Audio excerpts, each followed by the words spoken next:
हिंदू पौराणिक कथाओं के अनुसार हमें पता चलता है कि आदिकाल में प्रमुख रूप से देव, दानव, दैत्य, राक्षस, यक्ष, गंधर्व, किन्नर और नाग आदि जैसे जातियां थी। यह सभी हमें वेदों और महर्षि वेदव्यास द्वारा रचना की गई पुराणों में हमें वर्णित मिलती है। यह सभी जानने के बाद हम मनुष्य के अंदर यह प्रश्न अवश्य जागृत होता है कि आखिर दैत्य, दानव, राक्षस और असुरों में क्या अंतर है, जिसे हम आज के इस वीडियो के माध्यम से जानने वाले हैं। तो वीडियो में आगे बढ़ने से पहले अगर आप प्रभु श्री राम के सच्चे भक्त हैं तो वीडियो को लाइक और कमेंट सेक्शन में जय श्री राम अवश्य लिखना। दैत्य, दानव और राक्षस अलग अलग जातियां हैं। पुराणों के अनुसार दैत्य, दानवों और राक्षसों के लिए असुर शब्द का उपयोग किया गया है। असुर कोई अलग जाति नहीं है, बल्कि उन सभी जातियों के लिए एक प्रतीकात्मक शब्द है। देवताओं को सूर कहा जाता है, जहाँ पर दैत्यों को असुर। सारे देवताओं की जन्म माता अदिति के गर्भ से हुआ था, तो दैत्यों की दिति से उत्पत्ति हुई थी। कहा जाता है कि दानवों की उत्पत्ति माता दनु से हुई थी, जहाँ पर राक्षसों की उत्पत्ति सुरसा से हुई और गंधर्वों की उत्पत्ति हुई थी माता अरिष्टा से। इसी तरह नाग और पक्षी की उत्पत्ति कद्रु और विनीता से हुई थी। इन सभी के पिता मरीचि के पुत्र महर्षि कश्यप थे। महर्षि कश्यप ने ब्रह्मा जी के पुत्र प्रजापति दक्ष की 17 कन्याओं के साथ विवाह किए, जिसे समस्त जातियां उत्पन्न हुई। ये तीनों भी उन्हीं में से एक हैं। तो आइए जानते हैं दैत्यों के बारे में। महर्षि कश्यप और प्रजापति दक्ष की ज्येष्ठ पुत्री दिति के पुत्र दैत्य कहलाए थे। इस प्रकार वे देवताओं यानी आदित्यों के बड़े भाई कहलाए। कश्यप और दिति के 2 पुत्र हिरण्यकश्यप एवं हिरण्याक्ष हुए, जहाँ से दैत्य जाति की आरंभ हुई थी। इन्हीं सभी के गुरु महर्षि भृगु पुत्र शुक्राचार्य थे। इन दोनों की होलिका नामक एक पुत्री भी हुई। हिरण्याक्ष का वध भगवान विष्णु ने अपने वराह अवतार में किए थे। हिरण्याक्ष का पुत्र ही कालनेमि था, जिसने द्वापर युग तक श्री हरि के सभी अवतारों से प्रतिशोध लिया था और बार बार उनके हाथों मारा गया। बड़े भाई हिरण्यकश्यप के सबसे कनिष्ठ पुत्र प्रहलाद थे, जो भगवान विष्णु के बहुत बड़े भक्त थे। उन्हीं को मारने के प्रयास में होलिका मारी गई। होलिका का पुत्र स्वरभानु था, जिसे हम राहु केतु के नाम से जानते हैं। अंत में अपने भक्त प्रहलाद के रक्षा हेतु भगवान नारायण ने नृसिंह अवतार लेकर हिरण्यकश्यप का वध किए थे। प्रहलाद के पुत्र विरोचन हुए और विरोचन के पुत्र दैत्यराज बलि हुए। इन्हीं दैत्यराज बलि को श्रीहरि ने अपने वामन अवतार में आकर पराभूत किए और पाताल लोक के ऊपर का लोक सुतल लोक का राजा बनाए थे।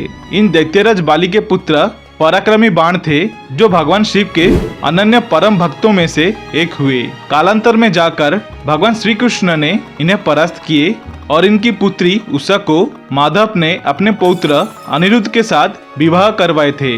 बाली की बहन ब्रज्वाला रावण के भाई कुंभकर्ण के साथ ब्याही गई। इनका कुल का भी अनंत विस्तार हुआ। अब चलिए जानते हैं दानवों के बारे में। ये दैत्यों एवं आदित्यों के छोटे भाई थे, जिनकी उत्पत्ति महर्षि कश्यप और उनकी पत्नी दक्ष पुत्री दनु से हुआ था। दानवों के 114 मुख्य कुल चले, जिनमें से 64 सबसे प्रमुख माने जाते हैं। वे आकार में बहुत बड़े होते थे और बहुत बर्बर माने जाते हैं। वे दैत्यों एवं राक्षसों के भांति उतने सुसंस्कृत नहीं होते थे। पहली पीढ़ी के दानवों में विप्रचिति प्रमुख हैं, जो होलिका का पति था। मया दानव को तो सभी जानते होंगे, जो असुरों के शिल्पी थे। इन्हीं की पुत्री मंदोदरी लंकापति रावण के धर्मपत्नी थी। इसके अतिरिक्त कालकेय दानवों का वंश भी बहुत प्रसिद्ध था। कालकेय कुल में जन्मा विद्युत जीव्य ही रावण की बहन शूर्पणखा से विवाह किया था। बाद में रावण ने उसका वध कर दिया और शूर्पणखा को दंडकवर्ण का राज्य प्रदान किया। दानवों में वृषपर्वा का नाम भी बहुत प्रसिद्ध है और आयाति के दूसरे पत्नी शर्मिष्ठा के पिता थे। अब चले जानते हैं असुरों के तीसरे वर्ग के बारे में, जो कि था राक्षसों का वर्ग। वे सभी असुरों में सुसंस्कृत और विद्वान माने जाते हैं। इनकी उत्पत्ति की 2 कथाएं प्रसिद्ध है। एक कथा के अनुसार महर्षि कश्यप और दक्ष पुत्री सुरसा के पुत्र ही राक्षस कहलाए थे। हालांकि राक्षसों की उत्पत्ति की दूसरी कथा को अधिक मान्य दिया जाता है, जिसके अनुसार ब्रह्मा जी के क्रोध से हेति और प्रहिति नामक 2 असुरों का जन्म हुआ। और वहीं से राक्षसों का वंश की शुरुआत हुई थी। प्रहेती तपस्वी बन गए थे और हेती ने यमराज की बहन भया से विवाह किए थे, जिनसे उनको विद्युतकेश नामक एक पुत्र प्राप्त हुआ था। विद्युतकेश की पत्नी सलंकटका थी, जिससे उसे सुकेश नामक पुत्र प्राप्त हुआ। सुकेश को उसके माता पिता ने त्याग दिए थे। तब माता पार्वती ने उसे गोद ले लिया और वे तभी से शिव पुत्र कहलाए थे। सुकेश ने देववती से विवाह किए, जिससे उसे 3 पुत्र जन्मे, माल्यवन, सुमाली एवं माली। सुमाली के 10 पुत्र और 4 पुत्रियां हुई, जिनमें से एक कैकेयी थी। कैकेयी ने रमा के पौत्र और महर्षि पुलस्त्य के पुत्र विश्रवा से विवाह किया, जिनसे उनको रावण, कुंभकर्ण और विभीषण पैदा हुए। रावण के 2 पत्नियां थी, एक थी मंदोदरी और दूसरी थी धन्यमालिनी। रावण का कुल 7 पुत्र थे, जिनमें से ज्येष्ठ पुत्र मेघनाद था। कुंभकर्ण के प्रज्वाला से कुंभ एवं निकुंभ नामक 2 पुत्र प्राप्त हुए। उनसे एक विवाह विरुद्ध राक्षस की विधवा कर्कटी से भी किया गया, जिसे भीम नामक पुत्र प्राप्त हुआ। इसी पुत्र को मारकर भगवान शंकर भीमाशंकर के नाम से ज्योतिर्लिंग के रूप में स्थापित हुए। विभीषण की पत्नी शर्मा से एक पुत्री त्रिजटी हुई। कैकेयी की एक पुत्री शूर्पणखा हुई, जिसका विवाह विद्युत जिह्वा से हुआ, जो रावण के हाथों मारा गया था। दुर्भाग्य से विभीषण को छोड़कर सभी राक्षसों का वध रामायण के युद्ध में हो गया था।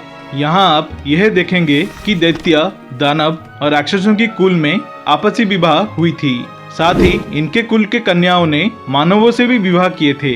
श्री कृष्ण के परपोता ब्रज भी माता के ओर से दैत्य कुल का ही था। वे केवल संक्षेप में तीनों कुलों का वर्णन है।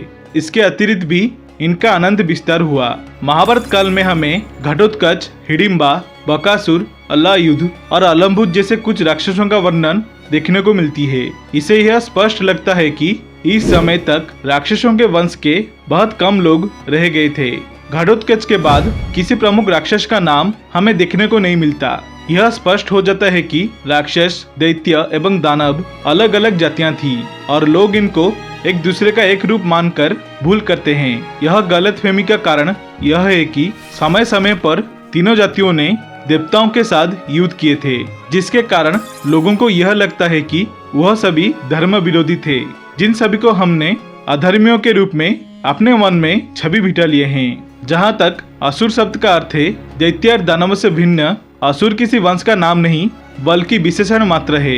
यह लगता है कि वैदिक काल में यह विशेषण समानुचक था, क्योंकि ऋग्वेद में इसका प्रयोग अधिकतर स्थानों पर सकारात्मक रूप से किया गया है। भगवान इंद्र और वरुण को भी आदर से असुर कहा जाता है। यह लगता है कि बाद में ईरानी आर्यों से कटुता होने के बाद असुर शब्द को नकारात्मक शब्द के रूप में लिया गया है। बाद में तो असुरी का मतलब ही मनुष्यों की बुरी प्रवृत्तियों से लिया जाने लगा। इसके साथ महर्षि कश्यप पक्षियां एवं नागों का भी जन्मदाता हैं। महर्षि कश्यप के 17 पत्नियों में देवी विनीता एवं माता कद्रुबी आते हैं। आशा करता हूँ आप सभी को ये वीडियो अच्छी लगी होगी। अगर अच्छी लगी तो वीडियो को लाइक, शेयर, अनसब्सक्राइब अवश्य करना और कमेंट सेक्शन में हर हर महादेव, जय श्री राम अवश्य लिखना। देखने के लिए धन्यवाद। ओम नमः शिवाय। जय बजरंगबली।